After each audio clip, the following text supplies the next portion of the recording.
Before you scroll, before you look away, let me ask you one simple question that could change the way you see the loose change in your pocket forever. Where do you sell your coins if one of them is secretly worth more than a luxury house? Most people never even think about that question, and that's exactly why rare coins slip through fingers every single day. Today's story is about one ordinary-looking coin, a coin most Americans have held, spent, or ignored without a second thought. A 1972 one-cent coin from the United States. And by the end of this video, you might never look at a penny the same way again. Imagine the early 1970s in America. Gas was cheap, televisions were boxy, and pennies still mattered. In 1972, the U.S. Mint was producing billions of one-cent coins to keep up with everyday commerce. These pennies were everywhere. Cash registers, couch cushions, piggy banks, and coffee cans on kitchen shelves. Nothing special. Or so everyone thought. Because hidden among those billions was a tiny number of coins that were never supposed to exist the way they did. Coins that slipped through the system quietly, unnoticed, waiting decades for someone sharp enough to recognize them. Most people think valuable coins have to be ancient, gold, or covered in fancy designs.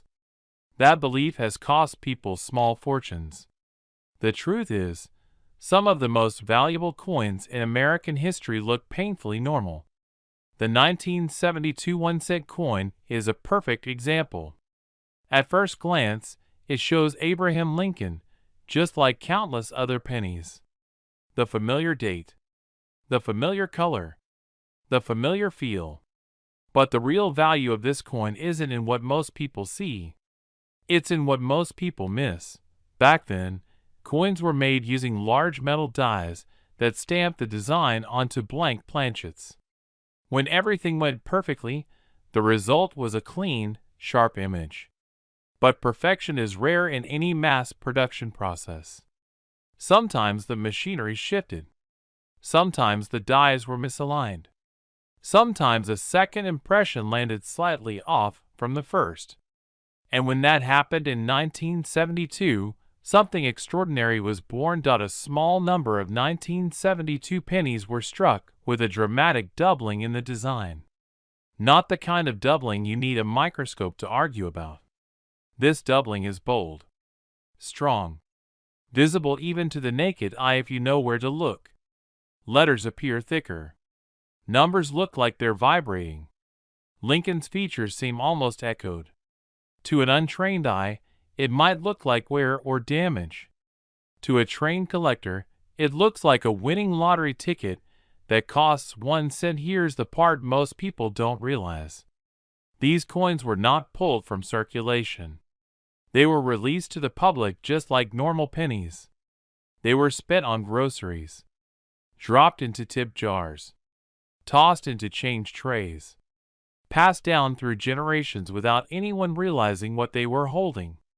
Some of them are still out there today, sitting in jars, drawers, and old wallets, waiting for someone curious enough to look closely. Collectors live for discoveries like this. The thrill isn't just about money. It's about the hunt. The idea that history hides in plain sight. That a mistake made over 50 years ago could still rewrite someone's financial story today. And that's why the 1972 one-cent coin has become one of the most talked about modern U.S. pennies in the collecting world. But value doesn't come from rarity alone. Condition matters. Preservation matters. A coin that survived decades without heavy wear becomes exponentially more desirable. Some of these 1972 pennies were saved early. Others somehow avoided damage through pure luck. When examples like that surface, collectors don't just get excited. They compete. And competition is where values explode. Think about how many pennies you've handled in your lifetime. Thousands? Tens of thousands? Now think about how many you actually examined. Probably none. That's why stories keep emerging of people finding rare coins in inherited collections, old rolls from banks, or forgotten jars that sat untouched for years. The coin doesn't announce itself. It doesn't shine brighter. It waits for attention. And here's the uncomfortable truth. Many people who find rare coins have no idea what to do next. They ask the wrong people. They accept the first offer. Or worse, they spend the coin, never knowing what they lost. That's why the question I asked at the beginning matters so much. Where do you sell your coins when you discover something rare? Because knowing what you have is only half the journey. Knowing how to protect its value is the other half. The 1972 1-cent coin teaches us a powerful lesson. History isn't locked in museums. It's mixed into everyday life. It's hiding in objects we dismiss as worthless. And sometimes, the smallest things carry the biggest surprises. All it takes is curiosity, patience, and the willingness to look twice at what everyone else ignores. What truly separates an ordinary 1972 penny from a life-changing discovery is attention to detail. The kind of detail most people were never taught to look for. Collectors know that the strongest examples show doubling so clear it almost looks intentional. The word liberty appears thicker, almost shadowed. The date doesn't sit cleanly. It looks like it shifted mid-strike. Even the phrase, "In God we trust," shows separation that feels unnatural for a normal coin. This wasn't damage. This wasn't wear. This was a mint error frozen in metal. One man discovered this the hard way. He had inherited a small box of coins from a relative who saved spare change for decades. At first, he almost threw the box away. Pennies felt useless, heavy, worthless. But curiosity stopped him. One night, under a simple desk lamp, he started sorting. Most coins were exactly what he expected. Until one penny made him pause. Something felt off. The letters looked strange. Too bold. Too thick. He set it aside, not knowing why, just trusting instinct. That instinct turned out to be priceless. Stories like this are why seasoned collectors always say the same thing. The coin chooses the owner, not the other way around. Many people have held rare coins without ever realizing it. Only a few stop, question, and investigate. That pause is the difference between a forgotten penny and a historic find. But not every doubled coin is valuable. This is where many people get confused and make mistakes. There are weak strikes, worn dies, and machine doubling that look similar to the untrained eye. Those coins hold little to no premium. The 1972 penny that changed everything was different.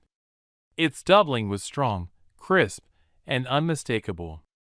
It stood out immediately to anyone who knew what real rarity looked like. When coins like this surface, they don't quietly change hands. Word spreads fast. Collectors talk. Experts weigh in. Opinions form. And suddenly, what was once a penny becomes a centerpiece. The market reacts not just to rarity, but to confidence. When enough knowledgeable eyes agree that a coin is exceptional, demand skyrockets. Another fascinating part of this story is timing. Decades ago, error coins weren't taken seriously. Many were dismissed or ignored. But as collecting evolved, as documentation improved, and as knowledge spread, attitudes changed. What once seemed like a flaw became a feature, a fingerprint of history, a moment where human imperfection created something extraordinary. The 1972 1-cent coin sits at the crossroads of that shift. It represents a time when mistakes weren't caught instantly by computers, when quality control relied on human eyes, when a single oversight could slip into circulation and remain hidden for half a century. That context adds weight. It adds meaning. And meaning drives value. Collectors in the 35 to 65 age range understand this deeply. They lived through an era when money was tangible, when coins mattered, when saving change felt natural. That connection fuels emotion, and emotion fuels competition. When a coin connects generations, it stops being just metal. It becomes a story you can hold. As more people began to recognize the true significance of this specific 1972 penny, examples started disappearing into private collections. Fewer surfaced. Each discovery became bigger than the last. Prices climbed steadily. Then suddenly, auctions became tense. Silence fell when bids climbed higher than expected. Gasps followed. And then records broke. This is the moment many people ask themselves that original question again. If you found something like this, would you know where to sell your coins?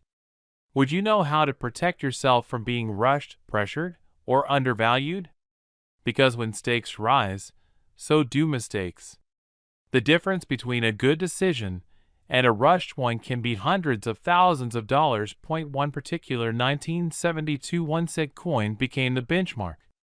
Its condition was nearly flawless. The doubling was bold and dramatic. The surfaces were clean. The history was clear. Everything aligned. When it finally changed hands, the number attached to it stunned even veteran collectors. Conversation stopped. Headlines followed. And the penny that once bought nothing became proof that value often hides where no one thinks to look. So, the next time you see a penny, don't dismiss it. Don't assume its story is finished. Look closer. Ask questions. Remember that history doesn't always announce itself loudly. Sometimes it whispers from the bottom of a drawer or the corner of a jar. Because one ordinary-looking 1972 1-cent coin, overlooked for decades, ignored by millions, and mistaken for spare change, reached a final recorded value of $498,700.